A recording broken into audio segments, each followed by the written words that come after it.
오늘 강의를 맡아주실 분은 소니캐스트의 이신열 대표십니다. 네. 반갑습니다. 네. 오늘은 517 장비에 관해서 네, 강의하도록 하겠습니다. 일단은 저는 517을 갖고 있지 않고 여기 보면 저는 55라는 장비를 갖고 있습니다. 다 똑같고요. 517이 조금 쓰기 약간 좀 편한 장비가 있기 때문에 그렇게 됐다 생각하시면 되고요. 소프트웨어가 동일하기 때문에 약간 결선만 조금 더 여기가 하드웨어가 조금 더 추가되어 있다고 생각하시면 될 것 같습니다. 그러면 일단 하드웨어부터 말씀드리면 지금 아마 517은 아마 요거만 이렇게 되어 있을 텐데요. 이런 것들은 이제 기기들 간에 그라운드를 맞춰주기 위해서 있잖아요. 그라운드 접지선이라고 보시면 되고요. 접지가 굉장히 중요한 게 이게 PC하고 요 기기 간에 일단 접지가 무조건 떼 가지고 있고 내가 측정하고자 하는 거하고도 접지가 되어 있어야 됩니다. 그래서 이렇게 접지 단자들이 사실 많이 이렇게 있는 이유거든요. 접지가 굉장히 중요하고 접지가 나중에 잘 안 되면 나중에 알겠지만 여기에 60Hz나 우리 전원 주파수의 최대 주파수에서 이렇게 노이즈가 많이 이렇게 발생되면 접지에 신경을 쓰시면 될 것 같고요. 여기가 이제 아웃풋 단위고요. 아날로그 아웃풋입니다. 아날로그 아웃풋 보면 보통 투인 투아웃으로 돼가지고 있는데요. 이렇게 한번 보시면 이게 이제 접지 단자들이 있죠. 이렇게 있고 여기 보면 여기는 이제 언밸런스드 있고 여기는 밸런스드가 있습니다. 언밸런스드는 이렇게 동축 케이블로 돼가지고 있고요. 밸런스드는 이렇게 케이블이 3개가 되어 있는 게 있고 또 바나나잭 형식의 또 밸런스드가 있습니다. 이 안에 트랜스가 들어가 있다고 보시면 되고요.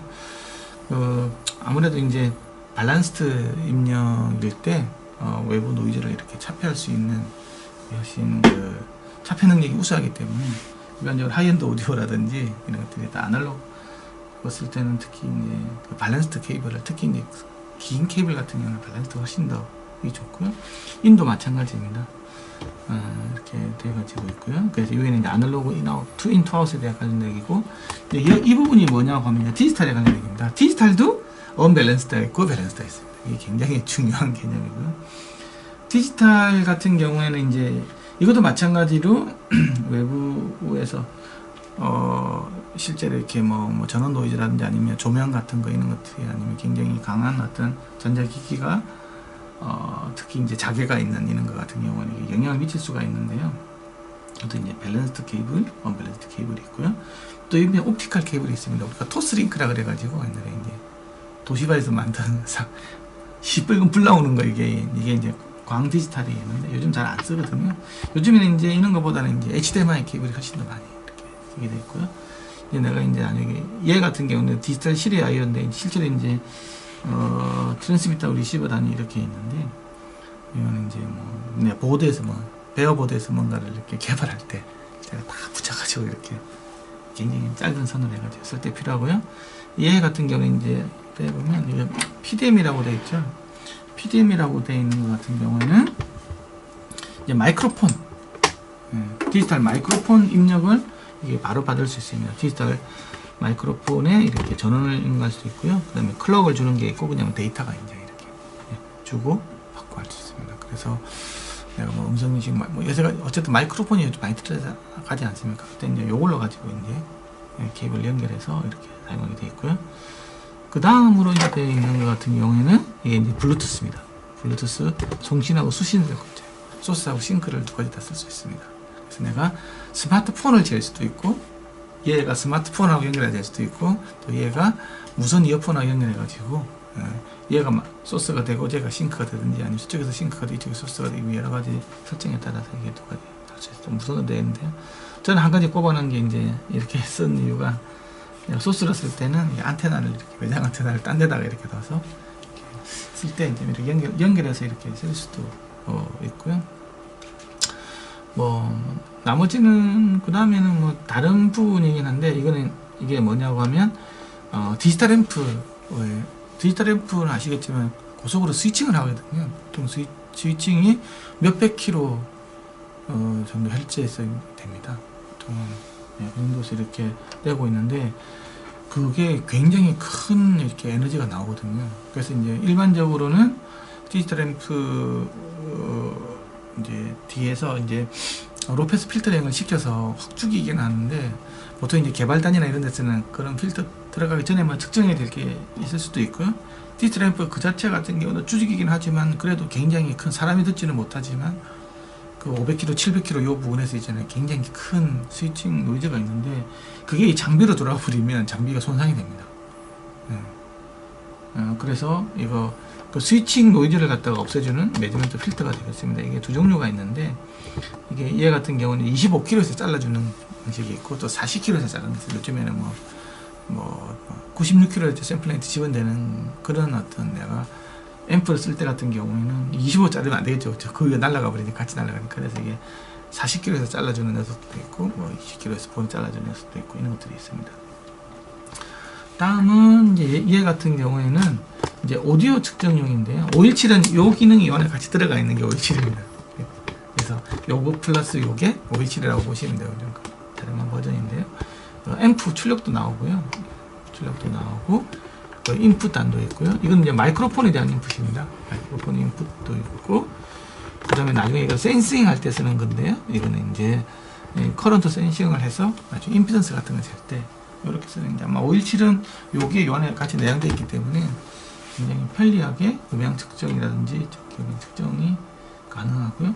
이런 디지털이라든지 이런 걸 더 추가로 PDM이라든지 이런 것들은, 이거는 또 옵션을 더 추가로 하면 다 측정이 가능하고, 블루투스도 이렇게, 요게 이렇게 나사를 풀면 쏙 빠지고 숨 집어넣고 이런 식으로 해서 사용이 가능하게 되어 있습니다. 하드웨어 부분은 뭐 이렇게 간단했는지 모르겠지만 간단하게 하고, 소프트웨어로 한번 들어가 보도록 하겠습니다. 이렇게 좀 하는 게 조금 더 잘 되거든요. 네. 그래서 설명해 보도록 하겠습니다. 현재 제가 쓰고 있는 것들은 이제 6.1 버전이고요. 하드웨어를 사면 소프트웨어는 이제 기본적으로 주는데, 요즘에는 이제 해마다 버전업이 될 때는 버전업 비용을 따로 이렇게 결정을 하고 있습니다. 근데 이게 조금 무거워서 이렇게 이니셜라이징 시키는 데는 조금 시간이 약간 걸리는데, 뭐 한번 참아줘야 돼. 그러니까 AP는 그냥 제가 그냥 제 의견뿐만이 아니고 많은 오디오 측정 장비를 써본 사람들이 말하는 공통적인 의견인데요. 세상에서 제일 편한 UI, 제일 쓰기 쉽다. 이 UI를 못 쓴다고 하면, 얘는 내가 측정을 하면 안 되겠다 정도까지 굉장히 직관적이고 쉬운 UI입니다. 1시간만 하면 다 배울 수 있어요. 1시간도 뭐야, 10분만 하면 사실 다 배울 수 있어요. 이게 그냥 뭐 인풋 아웃풋에 대한 이렇게 그 설정을 할 수 있고요. 인풋 아웃풋, 예를 들면 내가 아웃풋인데 언밸런스드 출력을 내줄래, 밸런스 출력을 이렇게 약정할 수 있습니다. 이 보면 내가 언밸런스드 출력을 내주면 여기 이게 불이 있잖아요. 불이, 하드웨어에서 불이, 언밸런스드 불이 들어오고요. 내가 여기서 밸런스드 설정을 해주면 딸깍하면서, 그렇죠? 이 밸런스드에 다시 이렇게 불이 이렇게 바뀌죠. 이렇게 언밸런스드로 하면 이쪽으로 불이 들어오고요. 밸런스를 바꿔주면 이쪽으로 불이 들어오고, 그리고 내가 예를 들면 뭐 디지털 언밸런스다 그러면 여기 뭐 불이 들어오고 막 이러죠. 그렇죠? 이게 이제 이런 식으로 내가 출력 계통을 어디다가 해줄 건지 뭐 이런 것들을 여기서 다 출력을 정해줄 수도 있고요. 출력이 뭐가 있냐고 하면 아날로그 언밸런스드, 아날로그 밸런스도 있고요. 그 다음에 디지털 언밸런스드, 디지털 밸런스도 있고요. 디지털 옵티컬 있죠. 아까 여기서 말한 그대로 다 있고요. 그 다음에 블루투스 있고요. 그 다음에 디지털 시리얼, 그렇죠? 그 다음에 PDM, 아까 마이크, 그렇죠? 디지털 마이크로폰. 그 다음에 트랜스듀스 인터페이스라는 게 아까 제가 말한 마이크로폰에 관련된 거고요. 아시오라는 거는 이제 디지털인데 아시오 드라이버를 이용을 해서, 이거는 나중에 어디 쓰냐고 하면 그 무선 이어폰이나 이런 것들이 디지털 유선 이어폰 이런 거 측정할 때 아시오 드라이버를 이용하고 있습니다. 지금 그 PC에서 우리가 쓰는 것은 WDM 방식으로 해가지고 드라이버가 되어 있는데, 그건 아시오 드라이버로 이렇게 잡으면 고정밀 측정이 가능합니다. 것들이 있고, 인풋도 마찬가지로 여기 보면 이제 전부 다 똑같이 되어 있죠. 인풋도 언밸런스드 인풋, 밸런스드, 그 다음에 디지털 언밸런스드, 디지털 밸런스드, 디지털 옵티컬, 블루투스, 디지털 시리얼, 그 다음에 PDM, 아시오, 트랜두스 인터페이스 이런 것들이 있고, 그 입력은 특이하게 또 이제 파일로도 이렇게 내가 어떤 뭐 측정해놓은 파일을 읽어서 이것도 분석도 가능합니다. 예전에 해놓은 거. 그래, 요걸 지정하는 게 됐고요. 뭐 입력, 인풋, 아웃풋에 대한 뭐 임피던스를 이렇게 뭐 디지털이다, 지금 디지털로 되어 있는데 아날로그로 일단 해볼게요. 아날로그 언밸런스드를 일단은 두 개 다 해놓겠습니다. 여기 보면 최대를 내가 2,000을 사용하고 소스 임피던스를 갖다가 내가 25배에서부터 50, 75, 100, 600ohm까지 설정할 수가 있습니다. 그러니까 소스 임피던스의 개념은 여기서 오늘 설명해주면 일이 굉장히 많아지기 때문에 이게 어쨌든 기기는 입력을 받을 때 입력 임피던스라는 개념이 있고요. 내줄 때 출력 임피던스라는 개념이 있어요. 임피던스 매칭이 안 되면 신호 로스도 많아지고 신호의 전력 전송도 굉장히 이렇게 효율이 떨어지게 돼 있거든요. 그래서 이제 최대한으로 맞춰서 이렇게 하는데 오디오 같은 경우에는 하이 임피던스 인풋에서 해가지고 로 임피던스 아웃 이렇게 나가는 개념이 뭐 일반적이죠. 그래서 뭐 우리 앰프 같은 경우도 출력 임피던스를 거의 0에 가깝게 거의 0.0은 어려우니까 0.00 뭐 몇 옴 정도 이런 식으로 해가지고 내보내는 경우 있고요. 인풋 임피던스는 굉장히 크게 하죠. 뭐 10kg 장비 같은 경우는 10kg, 100kg까지도 이런 식으로 올립니다. 그렇게 한 이유가 내가 임피던스가 커야 얘한테 쏙 다 들어올 거잖아요. 볼티지 디바이드라 하겠냐면 저항으로 나눠먹기를 하는데 내가 임피던스가 커야 얘한테 쏙 다 올 거잖아요. 그래서 입력 임피던스 같은 경우에는 여기 이제 들어가 보면 지금 현재 터미널이 지금 100kΩ 이렇게 되어 있잖아요. 이게 낮은 것도 있지만 100kΩ 이게 언밸런스드로 하면 밸런스드로 하면 200kΩ까지 이런 식으로 증가돼요. 이제 이런 전분 장비가 좋은 게 이런 임피던스도 내가 막 안에 릴레이가 막 다 박혀 있어요. 릴레이가 박혀 가지고 예를 들면 아까 아웃풋 임피던스도 25옴, 50옴 하면 따깍따깍 소리가 나잖아요. 릴레이가 동작을 해가지고 600옴 딱딱하죠. 그러면 안에 저항이 이렇게 600옴을 거쳐서 들어오고 50옴을 거쳐서 들어오고 해가지고 이런 것들이 다 이게 설정이 가능해요. 근데 이런 장비 없으면 이걸 내가 다 달아줘야 돼. 납땜을 붙여서. 그래. 전문 장비가 이런 것들이 참 편한 게 좀 이제 이런 것들을 설정할 수 있고요. 그 다음에 이제 내가 필터를 해서 하이패스, 로우패스 해가지고 밴드위드스를 내가 어디까지 할 건지 얘 같은 경우는 1메가까지도 할 수 있습니다. 소위 말해서 1메가 FFT가 가능하다는 겁니다. 그러면 이것이 오디오 장비가 무슨 메가까지 왜 올라가? 이게 뭐 전파 장비인가 이렇게 생각할 수도 있는데 1메가 FFT를 이렇게 쓰는 이유는 이게 이제 아까도 말씀드렸지만 요즘에 디지털 마이크로폰, 뭐 디지털 앰프 이렇게 얘기하잖아요. 디지털 앰프 같은 경우는 아까 스위칭 주파수 있잖아요. 그러면 스위칭 주파수가 보통 메가까지는 안 나가거든요. 아까 뭐 500K, 700K, 요즘에 메가까지 나오는 것도 있는데 일반적으로 500K, 700K 요 사이가 나오는데 크기가 지금 얼마만큼 줄어 있는지를 봐야 되거든요. 만들어진 게 이게 얼마 오디오가 이렇게 나오고 이 스위칭 주파수 이렇게 막 뜨는 게 얼마만큼 줄어 있는지를 봐줘야 되고, 그 다음에 우리가 보금 필터 디지털 같은 경우는 맨 마지막에 이제 보금 필터를 로우패스 필터를 한 번 더 걸어주잖아요. 리컨스트럭 필터 주는데 그게 얼마큼 잘 설계됐는지 이렇게 보는 것들도 작게 높은 주파수까지가 필요하거든요. 그냥 끄는 거 볼 때 이게 1메가가 있으면 굉장히 편하죠. 엘리싱 필터 같은 게 얼마나 잘 설계가 되어 있지? 그러니까 입력단에서는 엘리싱 필터가 얼마나 잘 설계되는지 볼 필요가 있고요. 앰프 같은 거 출력단에서는 이제 보금 필터가 얼마나 잘 되어 있지? 이런 것들을 볼 때 이런 넓은 데 필요하고 있고요. 그다음 웨이팅 같은 경우는 뭐 A 웨이팅, B 웨이팅부터 해가지고 뭐 동시나일 때 쓰면 CCIR, 뭐 2K, 뭐 1K, 뭐 이런 다양한 CCI-TT는 필터들이 있는데 이거는 이제 그 사용 환경에 따라서 노이즈 양을 측정할 때 쓰는 거예요. 이런 것들이 있고, 그 다음에 이제 신호음 제너레이션 해주는 게 있고요. 신호음도 이게 사인파도 있고, 뭐 버스트 파형, 뭐 듀얼 파형, 사인 파형인데 내가 투 채널에 대해서 위상도 좀 조절할 수 있고, 투 채널 이런 것들부터 해서 사각 파형, 노이즈 파형, 그 다음에 파일 플러싱 이런 기능들이 있습니다.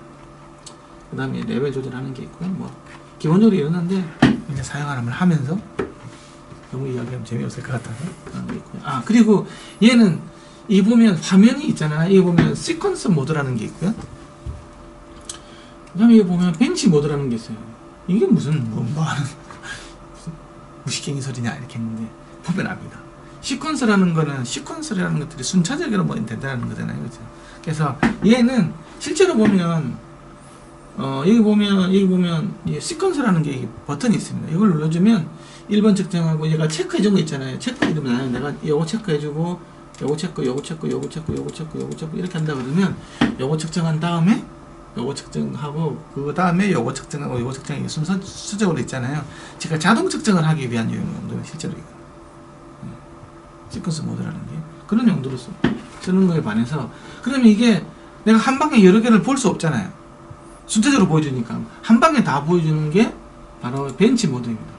왜 벤치인지 모르겠는데 벤치가 한 방에 보입니다. 사실은 모르겠는데 벤치 모드라면 여러 가지 값들을 한 방에 보여줍니다. 이게 어찌 훨씬 더 편하죠. 그럼 내가 지금 레벨이 어떻게 되고 주파수가 뭐 나와가지고 있고 THD가 없고 그 다음에 내가 계속 더해줄 수 있어요. 여기다가 페이지 값을 보고 싶다. 뭐 이렇게 되는 거죠. 이렇게 해가지고 보는 거죠. 내가 그러면 투 채널에 대해서 뭐 그냥 한번 해볼게요. 연결해서 여기서 아웃리스 이렇게 해가지고 지금 이제 아웃풋 밸런스드 아웃풋을 밸런스 인으로 넣은 거고요. 투 채널에 대해서 채널 2에서도 밸런스드 아웃풋을 밸런스 인으로 넣은 거죠. 이렇게 되어 있는 가정이라고 하면 이게 이제 언밸런스드 아니고 그 밸런스드로 돼가지고 투 채널이 되겠죠.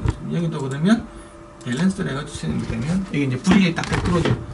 여기 꽂혀 있고 여기 꽂혀 있고 여기 불 들어와 있고 여기 불 들어와 있죠. 그럼 이렇게 연결이 된다는 거예요. 이게 이렇게 하니까 언밸런스드로 선택을 해버리면 둘 다 언밸런스드로 해볼게요. 불이 다 다른 데로 가버리죠. 이 불이 지금 여기 와 있잖아요. 여기 꽂아놓고 그 이렇게 하면 소리가 안 난다. 여기도 여기 꽂아놓고 여기 불이 들어와 있는 거잖아요. 이렇게 하면 밸런스드를 이렇게 해가지고 이렇게 한번 해볼게요. 그럼 내가 지금 밸런스드로 해가지고 투 채널로 돼가지고 있고 그 다음에 내가 필터를 20에서 예를 들면 내가 20kg까지 해서 보고 싶다 해가지고 웨이팅 없이 내가 지금 100mV를 지금 여기 사인파 100mV를 내가 1kHz 톤을 한번 내볼게. 그래서 해보면 그죠? 100mV인데 99.84V가 지금 나오고 있는 거죠. 실제로 나오고 있는 걸 알 수가 있고요. 1000Hz인데 1000/000014kHz 이거 고장난 아닙니까? 그러면 이게 그 공학자로서는 이게 빵점. 이 정도는 그냥 넘어가야 되는 그 다음에 이제 THD 같은 경우는 퍼센트 같은 경우는 0.0000875 이제 거의 외국이 없는 거죠. 이 사인파 하나만 나오고 사인파가 예쁘게 나오지 않습니까? 그렇죠? 하지만 이 세상에 뭐 이런 건 없죠. 보면 약간 밑에 노이즈가 있기 때문에 0.0000 그러면 너 THD 레시오가 얼마야? 우리는 0.000882%입니다. 이렇게 하면 이게 좀 그러니까 얘를 데시벨로 보는 게 편하겠죠. 여기서 이제 TV로 보여주면 마이너스 100 이렇게 마이너스 THD 플러스 N이 마이너스 100쯤 된다고 하면 엄청 실이 좋은 거죠. 장비니까 그런 거고요. 이거는 이제 페이즈인데 이거 대비 이 같은 경우는 지금 한 0.0001도 정도밖에 차이가 안 나요. 거의 두 개가 지금 동일하게 이렇게 나오고 있다. 뭐 이런 것들을 한 방에 이렇게 보여주는 거고요. 그래서 그렇죠? 이제 내가 이제 프리시전 툴을 하니까 딱 1000으로 맞춰져. 그렇죠? 이렇게 이런 기능들도 있고요. 루프백은 아날로그 연결 안 하고 있잖아요. 내부적으로 그냥 지가 바로 디지털 이렇게 내부적으로 직결을 시키는 거예요. 루프백을 시키면 루프백으로 시킨 거하고 얘하고 거의 똑같죠. 그러면 이 케이블이 지금 거의 영향을 안 미치고 있다는 이 케이블이라는 게 단자 있는 거죠. 거의. 그래서 뭐 이런 것들을 이렇게 기본적으로 볼 수가 있습니다. 그래서 오늘은 제가 벤치 모드에서 이렇게 보여주는 걸로 이게 좀 편하니까 일단 하고 나 그 시퀀스 모드를 좀 이따 보여드리긴 할 텐데 이게 이제 여러분들이 이게 뭐 꼭 오디오뿐만이 아니고 뭐 전자공학을 전공을 하면 회로 이론이나 뭐 이렇게 특히 회로 이론이겠죠. 시스템 이론 이런 거에서 시스템 어쨌든 시스템이 만들려면 측정을 해야 되잖아요. 그렇죠? 거기에 대해서 측정하는 법에 대해서 내가 알려주고 그 다음에 노이즈를 어떻게 볼 건지 반복 측정의 어때 장점 그 다음에 윈도우 막 이런 개념이 있잖아요. 그렇죠? 이런 것에 대해서 조금만 보여드릴게요. 얘 같은 경우는 이제 뭐 아까 실험을 내주면 이렇게 보는 이런 게 있다 그랬죠. 그렇죠? 근데 사실 타임 반영도 그렇고 이런 것들이 모든 것 같은 게 처리된 결과에서 보여주는 거거든요. 이게 물리적으로 완전히 그렇지 않아요. 이것도 얘 이렇게 확대를 시켜보면요. 분명히 나는 저한테 가르치면 더 좋은 데 있잖아요. 실제로 보면 이렇게 듣지 않습니까? 그럼 보면 이거 내가 꼭 다른 주파수 넣어준 것처럼 생각을 하는데 실제로는 그렇지 않아요. 이렇게 보면 우리가 이렇게 레졸루션을 이렇게 좀 크게 보면 이게 뭐 이렇게 단위름 하나만 나오겠거나 생각할 수 있지만 실제로 보면 이게 그렇지는 않거든요. 왜 그런지에 대해서 알려면 우리가 이거는 이제 FFT라는 거 주파수 도면에서 볼 때는 항상 이제 윈도우라는 걸 거쳐서 보는 거거든요. 처리를 통해서 보는 건데 이제 그런 거에 대해서 한번 학교에서 FFT 배우고 FFT 랭스 뭐 그다음 레졸루션 이런 거는 지금 이걸 보는 학생들은 교수님 배우는 학생들이죠. 잘 모를 겁니다. 그럼 FFT에서 한번 볼게요. 이게 재밌는 거는 지금 내가 FFT 랭스를 16kg로 해가지고 있잖아요. FFT 윈도우가 있습니다. 네, 이건 지금 설명을 다 하면 너무 어렵기 때문에 일단 한번 더 보여드릴게요. 지금 제가 아까 1V 시그널을 한번 내볼게요. 1V 시그널을 내주면 뭐가 이렇게 나왔죠. 이렇게 나왔습니다. 1V를 넣으니까 거의 1V가 이렇게 나오죠. 1V가 나왔는데 얘 보면 요것도 이제 dB 볼트를 해가지고 1V가 0이 되겠죠. dB 볼트라는 것들은 1V를 기준에서 보기 때문에 1V가 들어가면 이제 0이 되겠죠. 그럼 여기 보면 이렇게 2차, 3차 하모닉 이런 게 있는 게 2차, 3차, 4차, 5차 하모닉 조금 있는 걸 알 수 있습니다. 이렇게 알 수 있는데 이게 파워라는 개념이 있습니다. 파워 에버리지인데 파워 있죠. 파워 에버리지라는 개념은 그냥 위상은 신경 안 쓰고 크기만 해가지고 계속 반복 측정을 하는 거예요. 소위 말해서 파워에 대한 반복 측정하는 건데 지금 이걸 갖다가 내가 어펜드 시키면 현재를 저장해 놓고 있잖아요. 내가 예를 들면 한 16번 정도를 에버리징을 해볼게요. 얘가 어떻게 바뀌는지 한번 보십시오. 이 부분이 시작해 보겠습니다.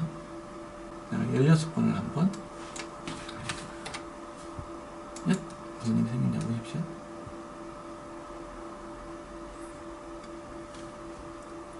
지금 12번, 13번, 14번, 15번, 16번이 올라가죠. 그러면 이게 한 번 했을 때는 이렇게 나왔었거든요. 좀 굵게 해가지고 좀 이렇게 막 찌글찌글 이렇게 나오지 않습니까? 근데 이게 16번을 파워 에버리지를 하면 이게 이 찌글찌글했던 게 이렇게 다 채워지죠.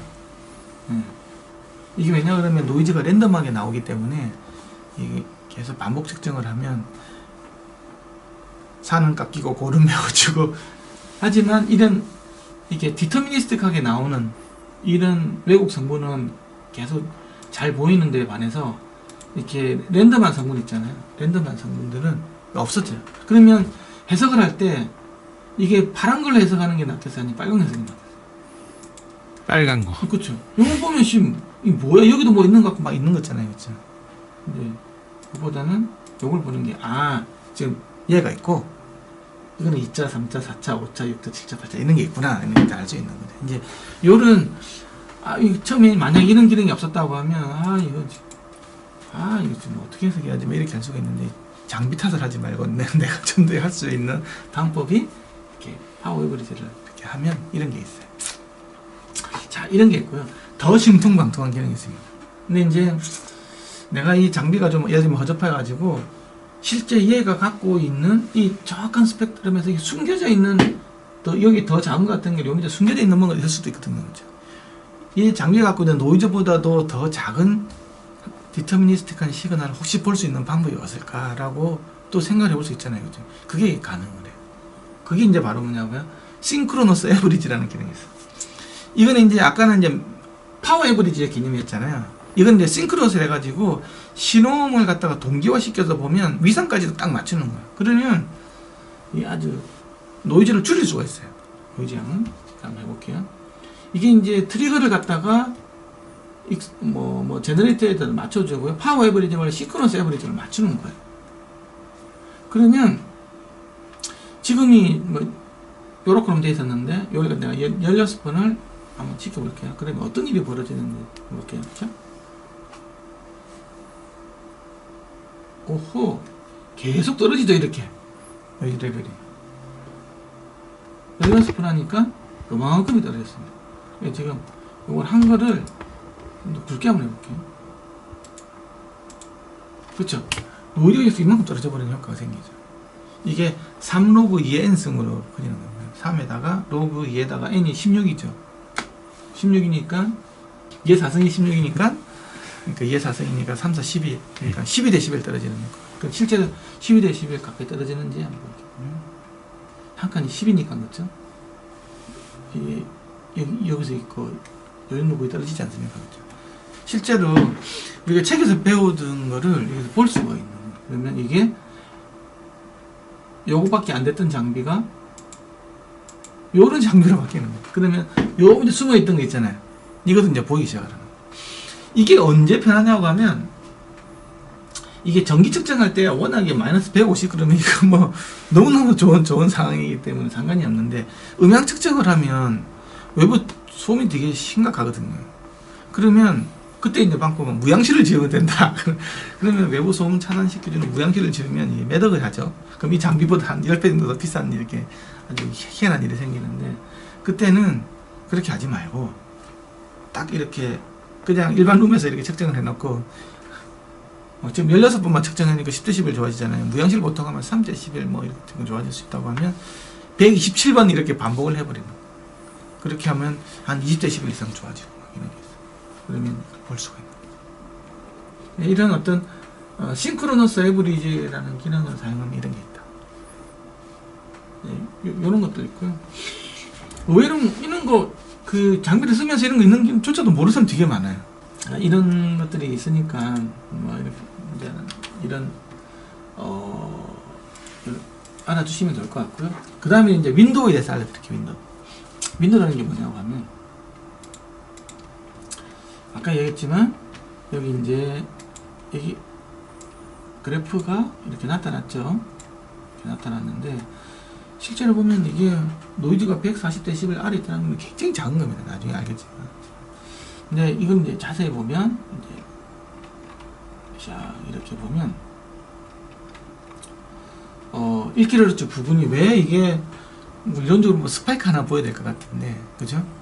근데 왜 이렇게 보이지 생각을 할 수 있는데 이게 이제 윈도우에 따라서 이게 이제 소위 말해서 윈도우를 안 걸어 보겠습니다. 그럼 어떻게 했냐 볼까요? 윈도우를 안 걸고 이걸 어펜드 시켜놓고 윈도우를 안 걸고 한번 해볼게요. 안 걸고 왜 이렇게 나오지? 다른 주파수가 있나? 그리고 왜 이렇게 이게 왜 이렇게 안 좋은 거야 이게? 이렇게 실제로 보이거든요. 이게 이제 뭐냐고 하면 우리가 이게 윈도우를 이렇게 쓰는 이유가 패스트 푸리어 트랜스폼을 학교에서 배웠다는 가정하에서 패스트 푸리어 트랜스폼이라는 것들은 기본적으로 주기함수에 대해서 보여줘야 되는데 실제로 우리가 뭐 신호 쑥 들어오면 아까 그 신호음의 처음과 끝이 반드시 일치되라는 법은 없잖아요. 그렇죠? 내가 어느 구역만 선택하는 거니까 구역에서 탁 잘라서 요거만 보는데 여기하고 여기가 예를 들면 여기가 0을 시작했으면 여기가 0으로 끝나야 될 거잖아요. 그렇죠? 이 윈도우 내에서는 요 윈도우 랭스 내에서 16K라는 요 16,000개 샘플 내에서 처음하고 끝이 동시에 끝나라는 법은 없잖아요. 그렇죠? 그러면 내가 부채도 구분해. 나는 16,000개 샘플을 가져와서 이렇게 구분한다고 돼 가지고 있는데 주파수에 따라서 이게 처음하고 끝이 당연히 안 달라버리면 이게 골치 아파지잖아요. 그렇죠? 그러면 강제적으로 처음하고 끝을 맞춰줘야 되거든요. 같게 맞춰줄 수 있는 방법이 바로 뭐가냐고 하면 처음하고 끝을 다 0으로 수렴하게끔 만드는 거예요. 그래서 지금은 논이라는 말은 처음하고 끝을 0으로 수렴 안 하게끔 하는 거예요. 안 하게끔 해버리면 처음하고 끝이 안 같기 때문에 있잖아요. 처음하고 끝이 예를 들면 2형이 갑자기 1이 됐잖아요. 0에서 1로 갑자기 점핑을 빡 할 거잖아요. 그렇죠? 점핑을 한다는 말은 갑자기 뭔가 스파이크가 일어나는 것처럼 되는 거잖아요. 그렇죠? 스파이크가 나면 광대역 시그널이 나오거든요. 시간적으로 뭔가 단절이 탁 생기니까. 그래서 이게 광대역으로 나오는 거 이게 보이고 내가 지금 어쨌든 그 주파수가 있는 거니까 그게 약간 보이기 때문에 이렇게 되는 건데 내가 처음과 끝을 맞춰줘 버리면 맞춰주는 방법이 여러 개가 있는데요. 그래서 요게 있는데 내가 이제 다양한 윈도우를 한번 해볼게요. 우리가 기계공학과에 봐야 될 해닝 윈도우를 한번 해볼게요. 이게 해닝 윈도우인데 해닝 윈도우를 해보면 이렇게 나옵니다. 이게 사이드 로버가 좀 있는 거 우리가 메인 로브 사이드 로버라고 그러는데 사이드 로브 에너지는 굉장히 크죠. 물론 이거보다는 작긴 하지만 이게 큰 편이고요. 그리고 이게 보면 메인 로브가 이렇게 되게 좀 샤프함을 알 수가 있는데요. 그 다음에 이제 플랫탑 윈도우를 한번 해볼게요. 플랫탑 윈도우를 해가지고 보면 짠 해서 이거는 사이드 로브 양은 확 줄여서 이렇게 근데 반해서 이게 좀 넓어졌죠. 이게 이제 그 사실 어쩔 수 없이 우리가 분석을 할 때 이렇게 볼 수밖에 없는 거예요. 왜냐하면 세상의 일이라는 게 내가 하나를 취하면 하나를 버려야 된다. 내가 메인 로버를 갖다가 샤프하게 보고 싶다. 이런 게 보고 싶으면 사이드 로버가 좀 큰 걸 어쩔 수 없이 감소를 해야 되는 거예요. 그리고 내가 사이드 로버를 확 줄여주고 싶다 하면 메인 로버가 커지는 걸 감소해야 되는 거예요. 그럼 내가 이런 걸 언제 이렇게 어떻게 채워야 되냐고 하면 내가 예를 들면 여기에 이 주파수에 바로 내가 1kHz 말고 그 위에도 내 주파수가 좀 있는 거 그걸 보고 싶은 거예요. 예를 들면 그 위에도 바로 옆에도 뭔가가 비트 톤이 있는지 막 그 옆에 바로 인접된 톤이 있는지 먼저 보고 싶다 하면 샤프한 게 더 낫겠죠. 그렇죠? 그때는 메인 로버가 샤프한 걸 먼저 보고 나는 좀 사이드 로브에 아까 이거 THD가 옆에 안에 있는 것도 있었던 거 있잖아요. 그렇죠? 뭐 요런 값들이 중요해. 이런 값들이 지금 이거는 안 보이겠죠. 요런 걸 많이 쳤더니 이게 안 보였을 거잖아요. 그렇죠? 요런 걸 보고 싶다 그러면 이런 걸 쓰면 안 되지. 두 개는 이게 안 보이니까 지금 큰일 나겠죠. 네. 그런 거를 내가 뭘 보나 하는 거에 따라서 이 윈도우를 내가 뭘 스택을 해줄지. 그래서 잘 모를 때는 그냥 익히 리플 주는 거 이거를 저는 제일 많이 쓰는데요. 이게 지금 이렇게 메인 로브도 괜찮고 사이드 로브도 괜찮고 이게 AP에서 권장을 하는 건데 저는 이걸 많이 쓰거든요. 이 파랭이를 많이 씁니다. 딱 봐도 좀 괜찮은 것 같지 않습니까? 근데 이 되게 웃기는 게 있는데요. 요거만 보면 뭐 익히 리플이 제일 좋은 거 아니나 이렇게 생각할 수 있는데 그럼 적어도 이 FFT에서 나온 요 결과값 있잖아요. 이거는 안 바뀌어야 될 거잖아요. 그렇죠? 근데 자세히 보면 알겠지만 한번 볼까요?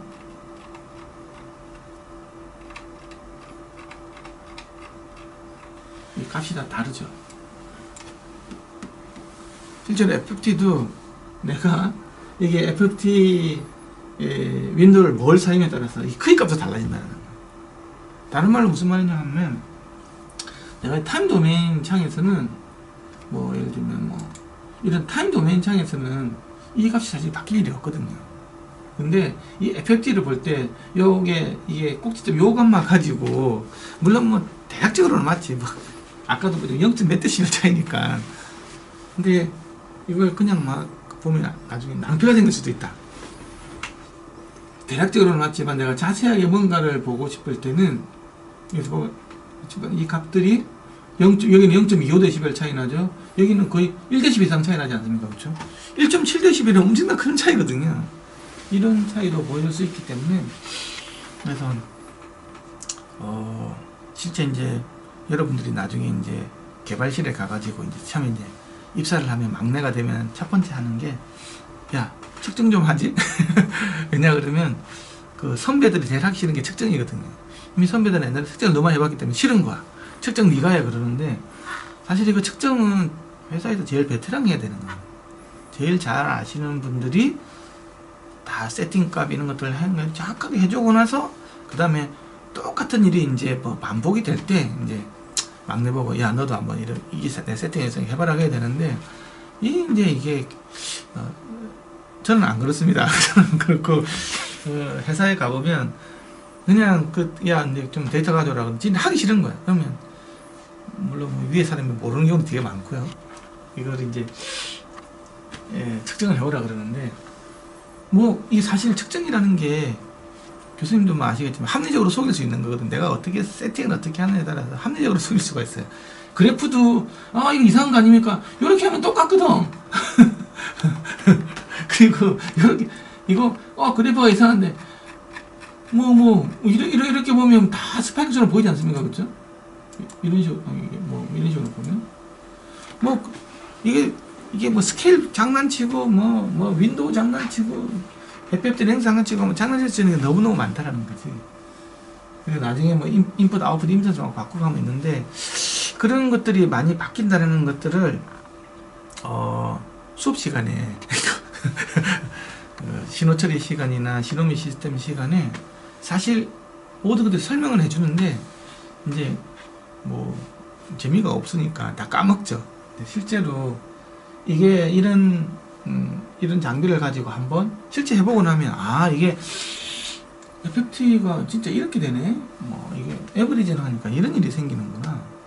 이거 랜덤 시그널하고 디터미니트 시그널이 이런 특성이 있구나. 시크런스 에버리지, 파워 에버리지가 이런 개념이 있구나.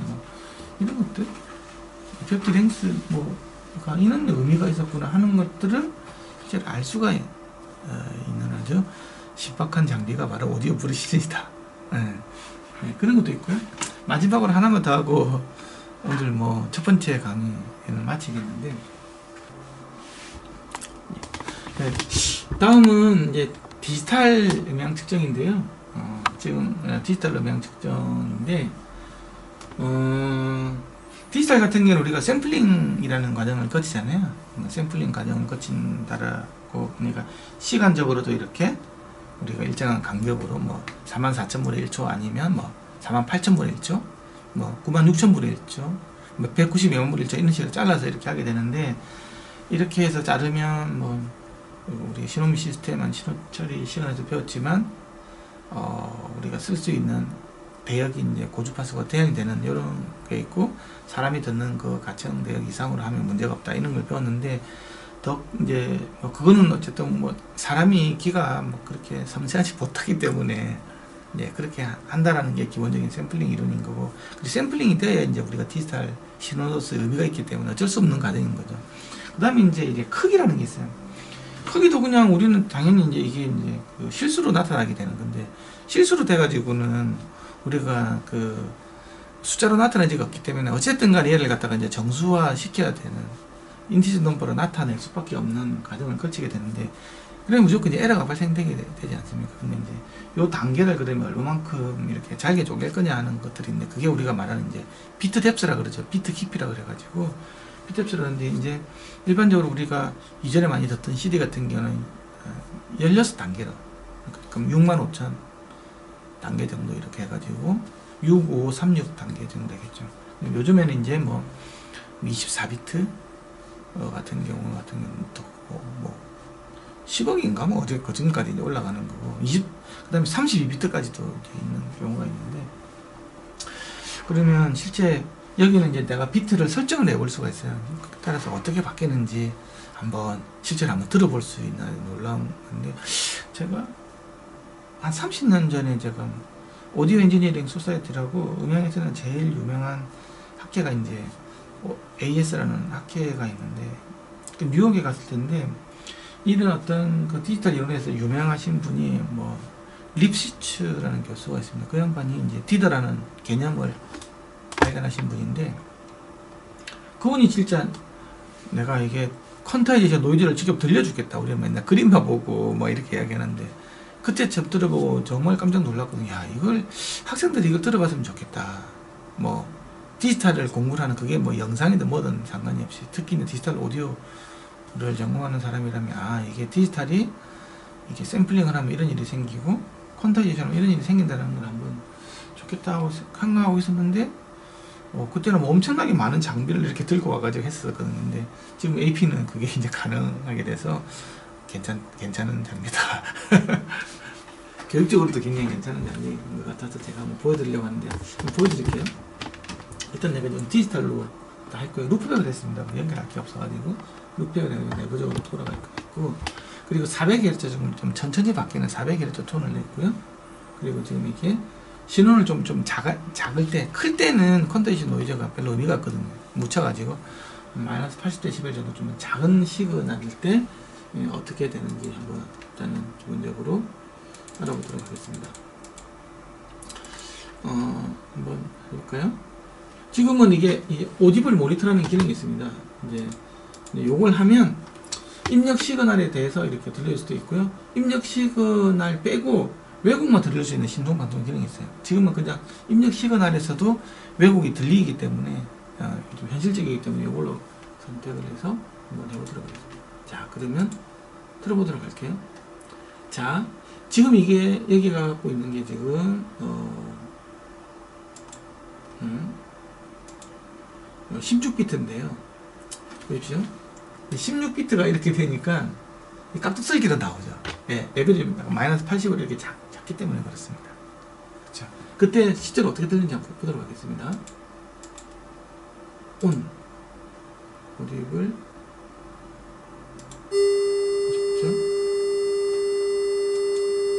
깨끗하네. 그렇게 깨끗한 게 아니죠. 그래서 얘를 이제 내가 비트 뎁스를 한번 올려볼게요. 지금 올리면 17비트일 때고요. 훨씬 더 이제 컨테이너에 줄어들죠. 18비트, 19비트, 20비트. 20비트만 되더라도 이제 거의 이제 파형은 이제 거의 좀 비트 말씀드렸고요. 뭐 21, 22, 23, 24 이 정도 하더라도 거의 차이가 없음을 알 수 있습니다. 진짜 다행상으로는. 그렇죠. 그래서 이렇게 작은 시간을 들어오더라도 한 24비트 정도만 된다고 하면 충분히 작은 시그널도 왜곡 없이 들릴 수가 있는데, 이 보면 알겠지만 이 16비트다. 그러면 이게 이제 한 19비트까지도 그렇게 문제가 없는데, 그렇죠? 18, 기미가 17, 16, CD에서 이렇게 작은 시그널에 들어가면 실제로 깨끗한 파형도 이렇게 퀀타이제이션 때문에 이렇게 생길 수밖에 없습니다. 지금 들리는 게 그러니까 퀀타이제이션 노이즈를 듣고 있는 거죠? 그렇죠. 예. 그러니까 퀀타이제이션 노이즈 플러스 입력 시그널 둘 다. 하지만 굉장히 작게 들어가는 건데, 이게 크게 들리는 이유가 작게 들리는 건 지금 뻥튀기를 시킨 거잖아요. 그렇죠? 마이너스 80dB 같은 게 굉장히 작은 시그널인데 그걸 이제 뻥튀기 시키다 보니까 이렇게 들리는데, 실제로는 뭐 요만큼도 안 들리겠죠. 가끔일 수도 있는데 우리가 좀 이 교육적인 목적에서 좀 크게 좀 키워서 이렇게 좀 듣는 거라고. 하지만 실제로는 이런 것들이 들어가 있다는 겁니다. 근데 그래서 이 깍둑썰었기 때문에 이게 내가 400을 줬는데요. 400뿐만이 아니고 여기 보면 이런 것들이 이제 다 같이 들어가 있죠. 왜 들어가 있냐 하면 깍둑썰기 때문에 급격하게 뭐가 바뀌는 있잖아요. 이기 때문에 들어가 있는 거예요. 그래서 그러면 비트를 늘려주면 되겠네. 그러면 그래서 요즘에 쓰는 것들은 24비트 정도 이렇게 쓰면 되는 거 아니야 하면 이게 깨끗하게 나오니까, 이렇게 하더라도 이게도 자세히 은밀하게 보면 물론 굉장히 작은 값이긴 하지만 이런 것들이 조금 남아있죠. 왜냐면 어째도 샘플링을 했기 때문에 그래. 많이 작게 샘플링해야 돼. 이런 것들이 이제 있는 건데, 사람들이 이거는 디지털에서 만들 수밖에 없는 거잖아요. 아날로그에서 있다 그러면 이런 것들이 생길 수가 없었거든요. 이게 이렇게, 그러니까 실수를 정수로 바꾸려다 보니까 445입이 들어갈 수밖에 없는 거고, 이제 이런 것들이 생기가 있는데, 사람들이 이제 이걸 안 생기게 할 수 있는 방법이 없을까 생각을 해봤는데, 이제 디드라는 개념이 그때 나오게 된 거야. 여기다가 뭔가를 노이즈를 약간, 보통 사람들 생각하면 빼줄 거니까 야 빼자 이거 이렇게 생각할 텐데, 립시츠라는 사람이 완전 생각을 다시 한 거야. 뺄 게 아니고 약간 더해주는 게 어떨까, 노이즈 라이크한 시그널을. 그래서 한 비트 정도만 되는 굉장히 작은 있잖아요, 시그널 넣어준 거예요. 그걸 갖다가 여기다가 이제 디드를 내가 한번 넣어보겠습니다. 그래서 이레이블 디드를 해가지고 딱 넣어주면 싹 없어져 버리죠. 여기서. 그렇죠? 디드를 빼면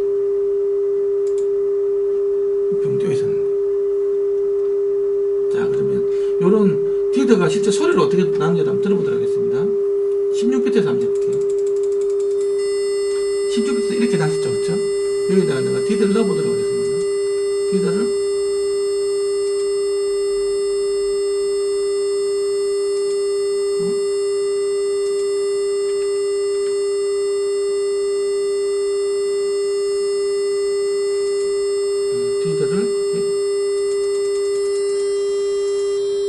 이렇게 되어 있는데 여기다가 디더를 넣어주면 이렇게 분명히 이제 여기 바형에다가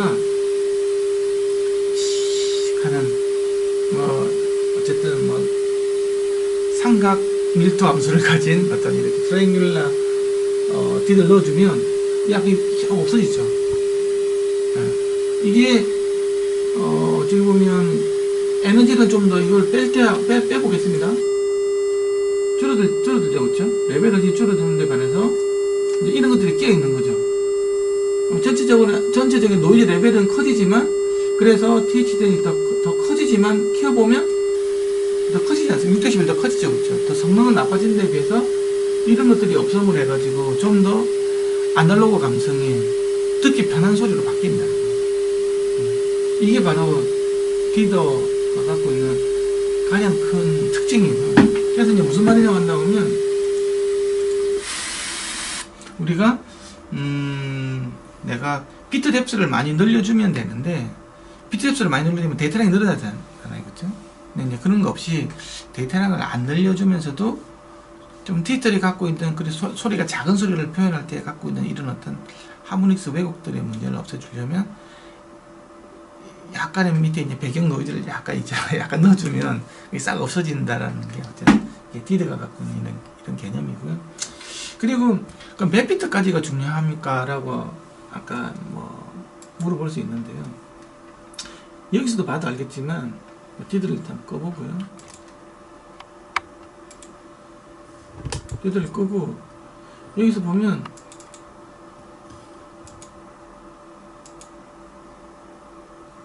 입력에서 하나라서 그렇구나.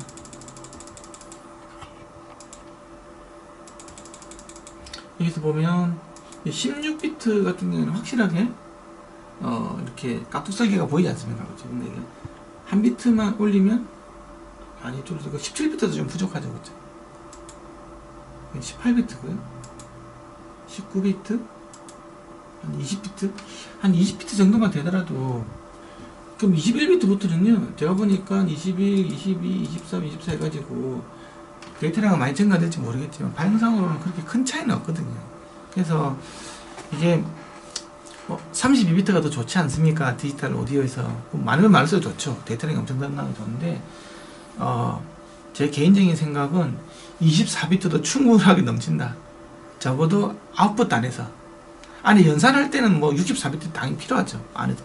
왜냐하면 그거는 뭐 나가는 것도 있지만 다시 썸내는 부분도 있고 또 다시 피드백이 되는 역할도 여러 가지가 그 연산이 되기 때문에 당연히 이게 많으면 많을수록 좋은데 플로팅 연산해가지고 64비트 플로팅 연산 이런 것도 좋을 수 있지만 적어도 이제 저장 매체라든지 이제 내주는 단 있지 않습니까? 그렇죠? 내주는 단에서는 우리가 지금 내주는 시그널을 듣는 거니까 음원 같은 거 할 때는 24비트 같으면 일단은 충분하다. 그래서 그 지금 요즘 애플 뭐 뮤직이라든지 이런 데서 뭐 타이다라든지 이런 거 본다고 하면 뭐 16비트 같은 경우는 좀 그런 게 있었지만 그 당시에 어떤 CD가 나올 때가 1980년대 말 일정에 나오는데 그 당시에서는 이제 이 정도 기술이 뭐 내줄 수 있는 어떤 뭐 한계였다 모르겠지만 지금 2020년 요 단계에서는 한 24비트 정도 비트 뎁스가 충분하지 않나라고 생각을 합니다. 왜냐하면 지금 뭐 마이너스 80dB도 뭐 충분히 이렇게 표현하시기 때문에 무조건 뭐 데이터량이 많아진다고 해서 뭐 좋을 수도 있지만 실제 그 어떤 기기의 부하라든지 안정적으로 뭐 구동할 수 있는 그런 거에 된다고 하면 제 개인적인 생각은 48kHz 샘플링이 저는 24비트 아니면 90 뭐 정말 그 슈퍼 트위터 정도 사용자라고 그러면 96kHz 샘플링 레이트에 24비트 정도면 충분하지 않나라고 제가 이렇게 장비로 이렇게 기기들 측정해 보면서 이렇게 느끼는 바가 그렇고요. 교수님은 또 어떻게 생각하시는지 모르겠는데 192에 32m가 더 좋다고 생각해요. 그런 분들도 있더라고요. 뭐 요즘에는 뭐 192가 뭐야, 뭐 384지 막 이런 사람들도 있고, 예, 그런 사람들도 있는 것 같은데 저장하는 그 오디오 매체 본다고 하면 그게 너무 이제 상업적으로 넘어가는 고역이 아닌가 생각을 하고 48, 24 아니면 96, 24 정도면 저는 여러분들이 앰프라든지 플레이어라든지 이런 기계를 해줄 수 있는 맥시멈을 해줄 수 있는 그런 게 아닌가 오늘 AP 강의를 하면서 오늘 첫 번째 시간으로 한번 이야기해 봤습니다. 예, 감사합니다. 예, 감사합니다. 예.